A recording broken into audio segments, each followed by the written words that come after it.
Only this I see, just to dwell here forever.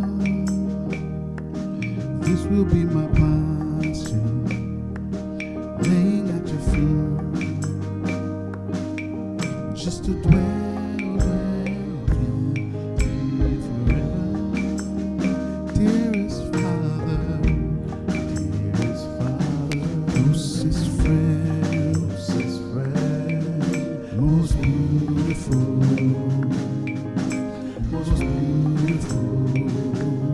dearest Father, closest friend, most beautiful, most beautiful, most dearest Father, closest friend, most beautiful, most beautiful, dearest Father, closest friend, most beautiful, most beautiful. Others eye, only this I see, just to dwell here forever. This will be my posture, laying at your feet, oh, just to dwell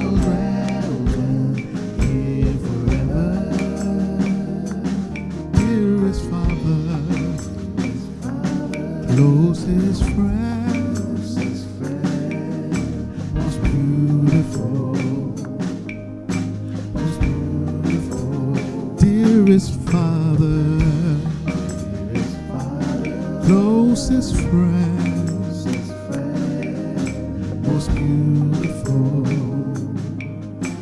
most beautiful, dearest Father, closest friend, most beautiful, dearest Father, closest friend, most beautiful,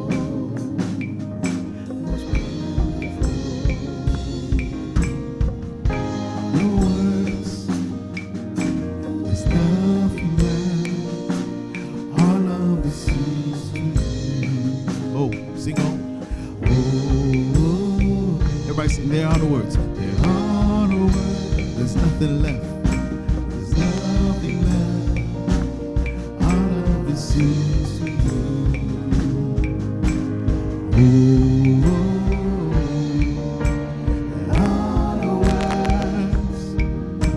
There's nothing left. All of it seems to you.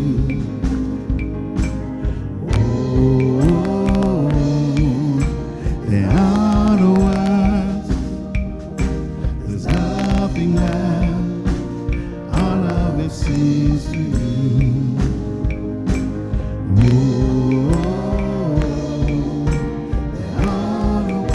There are no words, there's nothing left, it seems to you. Oh,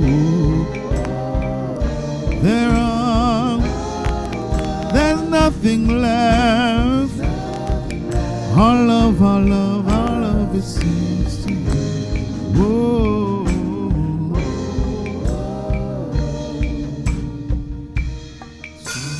Just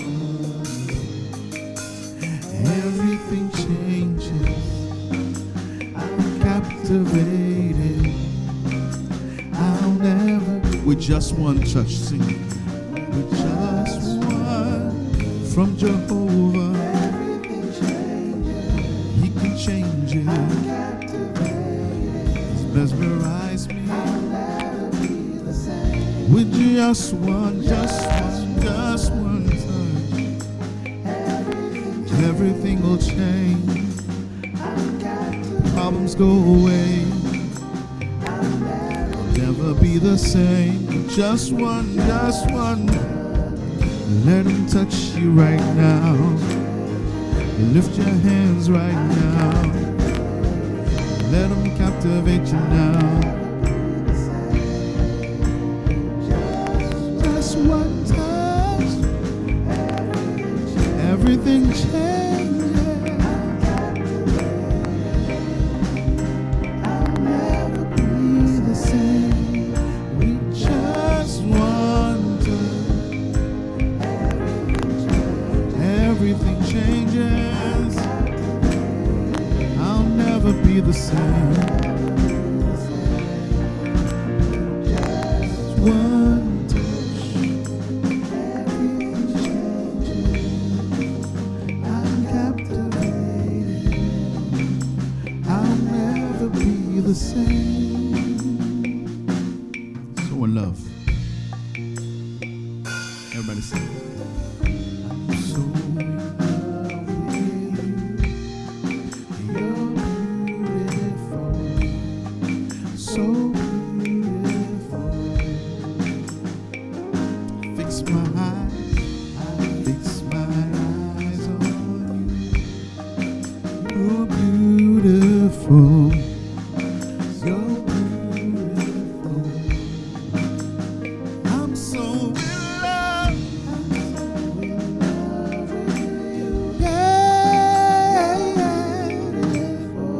So beautiful. I'm so in love. Fix my eyes on you. Fix my eyes on you. Beautiful. So beautiful. Everything changes. I'm captivated. I'll never be the same. Just one. Everything changes. I'm captivated. Oh, I'll never be the same. With just one touch. Everything changes. Never touched me like this before. Never helped someone like this before. Just one. You never have to see him twice. You never have to touch him twice. He captivates. Just one. I'm Jehovah, my provider, my healer. Just one touch, everything changes. I'll never be the same. His father, closest friend, most beautiful.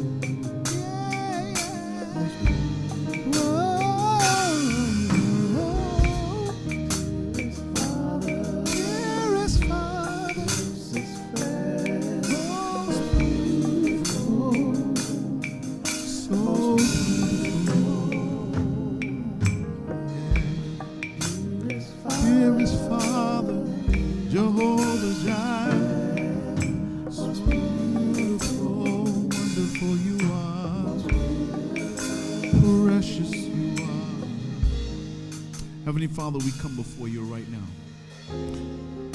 just expressing our grace and mercy for who you are and what you've done.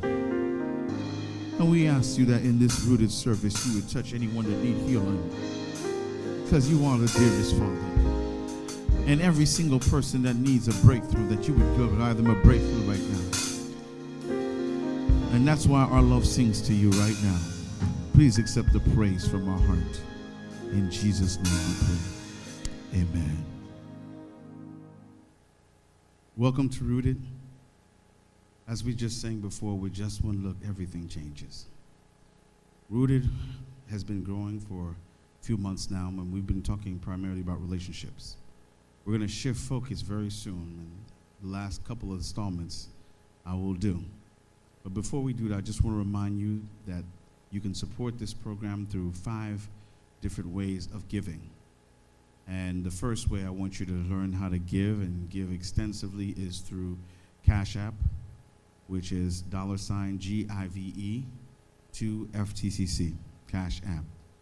The second way I'd like for you to learn how to give is giving through the church's website, which is ftcctoday.com. ftcctoday.com. The third way you can give is also through PayPal, which is also through ftcctoday.com. Actually, that's the second way. The third way you can give is text to give, which is 914-292-7770. The third way you can give is through text to give, 914-292-7770.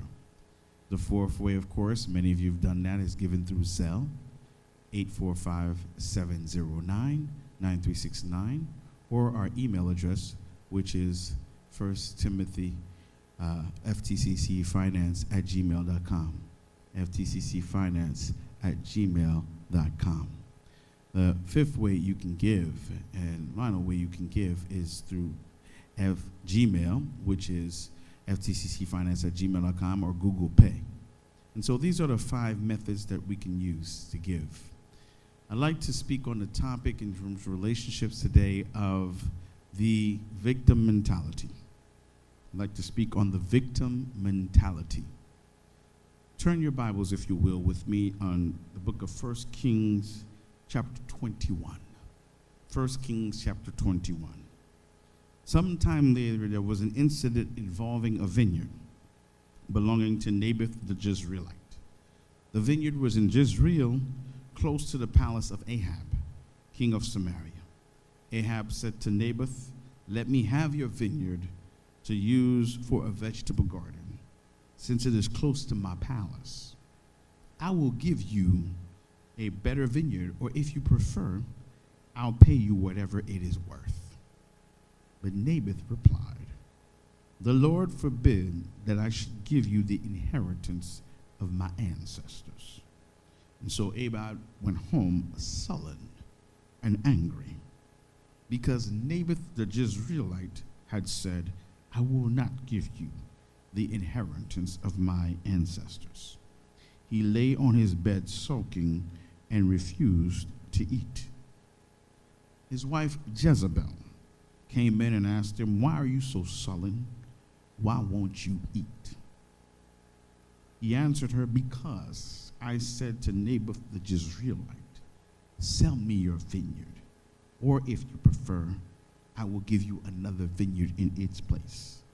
But he said, 'I will not give you my vineyard.' Jezebel, his wife, said, 'Is this how you act as king over Israel? Get up and eat. Cheer up. I'll get you the vineyard of Naboth the Jezreelite.' And so she wrote letters in Ahab's name, placed his seal on them, and sent them to the elders and nobles who lived in Naboth's city with him. In those letters she wrote the following: 'Proclaim a day of fasting, and seat Naboth in a prominent seat among the people. But seek 2 scoundrels opposite him, and have them bring charges that he has cursed both God and the king. Then take him out and stone him.' And so the elders and nobles who lived in Naboth's city did as Jezebel directed in the letters she had written to them. They proclaimed a fast and seated Naboth in a prominent place among the people. And the 2 scoundrels came and sat opposite him, brought charges against Naboth before the people, saying, 'Naboth has cursed both God and the king.'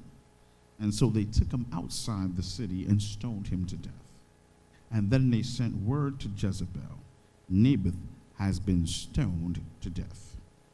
As soon as Jezebel heard that Naboth had been stoned, she said to Ahab, 'Get up, take possession of the vineyard of Naboth the Jezreelite that he refused to sell you, He is no longer alive, but dead.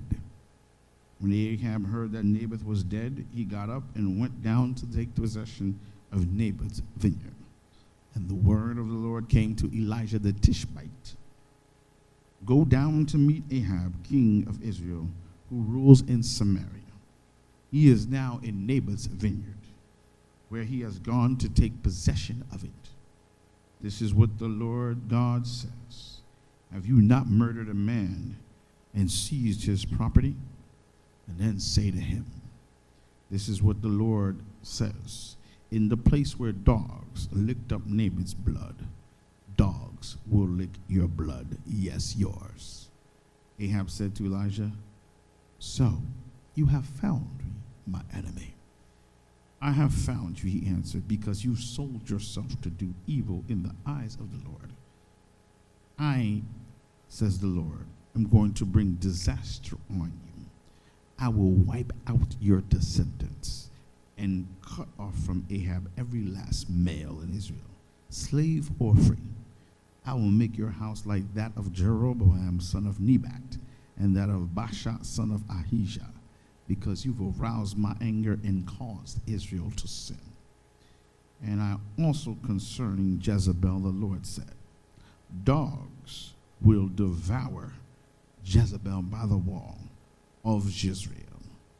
Dogs will eat those belonging to Ahab who die in the city, and birds will feed on those who die in the countryside. There was never anyone like Ahab, who sold himself to do evil in the eyes of the Lord, urged on by Jezebel his wife. He behaved in the vilest manner, going after idols like the Amorites the Lord drove out before Israel. Heavenly Father, bless this reading of the word. Amen. It's a harrowing and very disturbing story, the story of Naboth's vineyard and Ahab, King Ahab. But today I'm going to take a little portion of it called the victim's mentality. Because this story starts with Ahab feeling victimized, Ahab feeling sullen, Ahab feeling depressed, Ahab feeling rejected, Ahab feeling like he was wronged. And he looked wronged. He looked dejected. Most of you can walk into a therapist's office and tell them about how your boyfriend or girlfriend mistreated you, or how someone cheated on you, or called you names, or maybe put you down, or ignored you, or didn't listen to your requests and was nagging you. And ultimately, your therapist will listen and confirm your depressive anxiety. They'll give you sympathy and maybe conduct a session to help lift your spirits and improve your self-esteem. They'll try to leave you strong enough to survive that situation. When you are victimized, you often look to see if there's somebody that will reinforce you and that will support you and that will help you get back on track. They will tell you how you've been wronged. They will tell you why you shouldn't be down. And they will feed you spiritual, emotional, and physical ailments or elements to help you recover. And this is great. This is awesome. It's great to be in a support network like that, except for one problem. Sometimes we act like the victim when we aren't even victimized. People are victimized every day by criminals, by enemies, by friends. Random, unspeakable acts of violence occur momentarily at any moment's notice throughout this cruel, evil world. And people get deeply traumatized and wounded by these acts. They become victims. And as a result, they should seek help. As a result, they should seek protection. As a result, we should support them. But that's not what I'm talking about today. I'm talking about people who've created a victim mentality that, in a sense, has made it almost a virtue to act or plead a case as if one has been harmed and wronged, when in fact, nothing of the such has transpired. We have people that walk around seeking compassion, seeking sympathy, seeking folks to look for them and say, oh, too bad. Let me see how I can help you. And instead, they take a bad situation because you've lied about your victim status or you sulked about it, and they go and make it worse, thinking in all fairness that you were in the right when you were clearly in the wrong. Now Jezebel never thought Ahab was in the right. So let's not get that in the passage. That's not there. But there are Jezebel-type people that will go rescue you without even getting the facts of the situation. And the reason why they do that, it didn't start with them. It started with you. You see, if Ahab had taken concern for himself and realized, like, listen, I've got to be grown about this. This doesn't belong to me. I've spoken to the man. He's spoken his piece. He's let me know where he stands. Let me keep it moving. His wife would have never noticed he was in a victim status. You see, sometimes I'm talking about this today because when you act the victim, you set in motion things that you can no longer take control of. You see, while Ahab was playing the victim, a whole bunch of things were happening behind his back that he was not aware of, to the point when he finally came to, he had been indirectly causing a murder. He had indirectly caused murder. And it all started by him playing victim. You see, a lot of times we play out victimization based on internal wounds or old wounds that we've cultivated as children while we were under development. These wounds are inside of us in our lives. And we are attracted to people, circumstances, and situations that reopen these wounds and basically pull off the scabs of these deeply embedded wounds. Ahab had this sense of entitlement that came from wounding as a young child. And he subconsciously sought out that anything he wanted to get. And that came from some problem in his development, in his past. But it had nothing to do with Naboth and Naboth's honor and Naboth's property. You see, we subconsciously seek out and find people then to love us in that same manner where our wounds were first created. We find the Jezebels that surround us that will support this childishness and will not let us grow up. I'm speaking to somebody right now. And this childish Jezebel inside of us is so emotionally, that surrounds us, treats us as if we're emotionally incapable of providing real mature answers, real mature responses.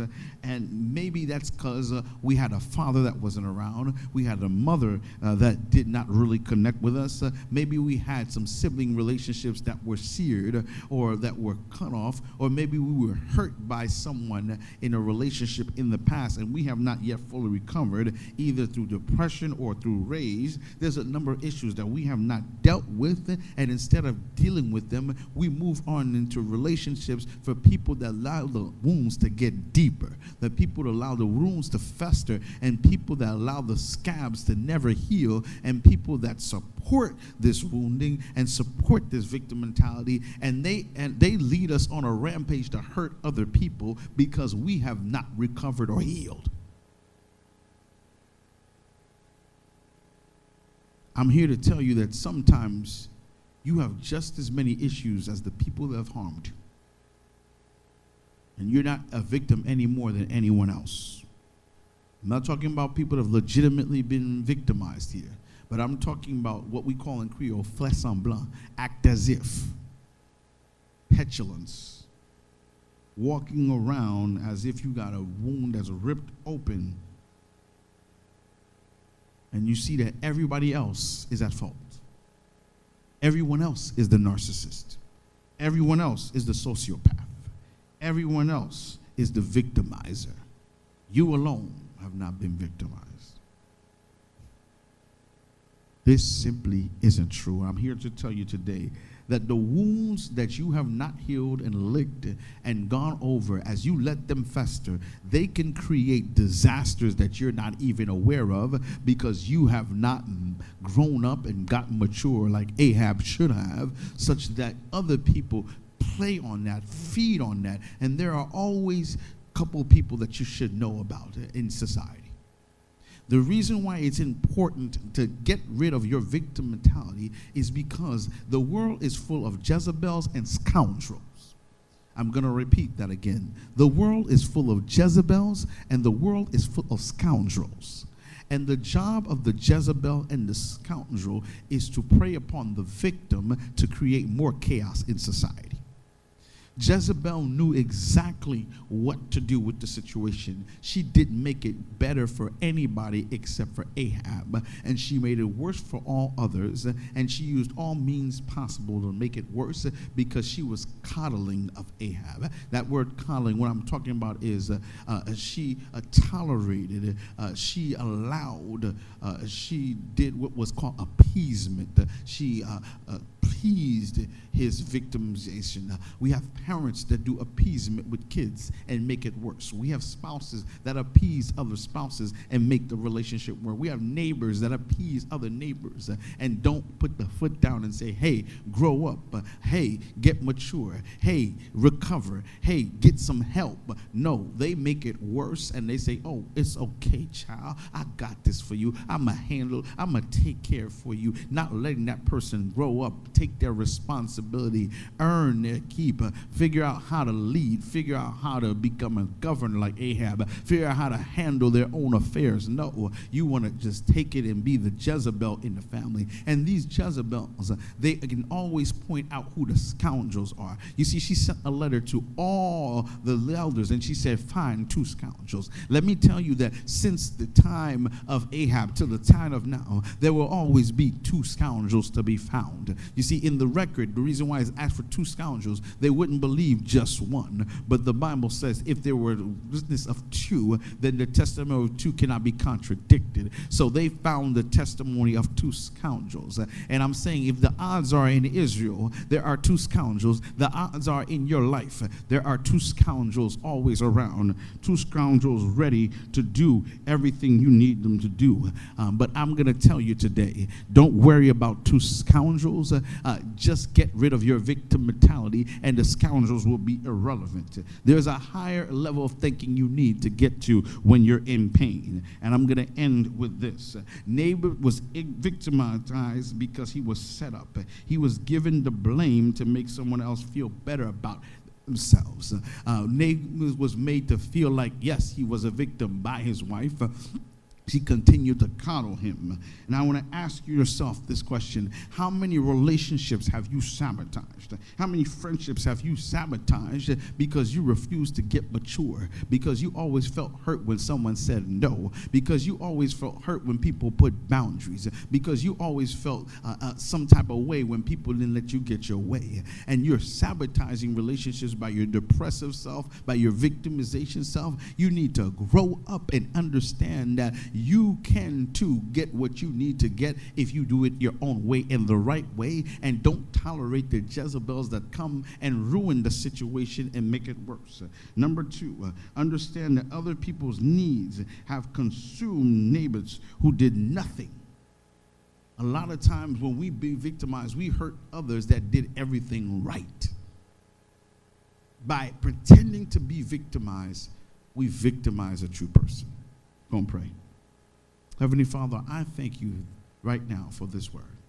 And I ask that everybody that thought that they were victimized right now, they understand that you have already paid the price at Calvary.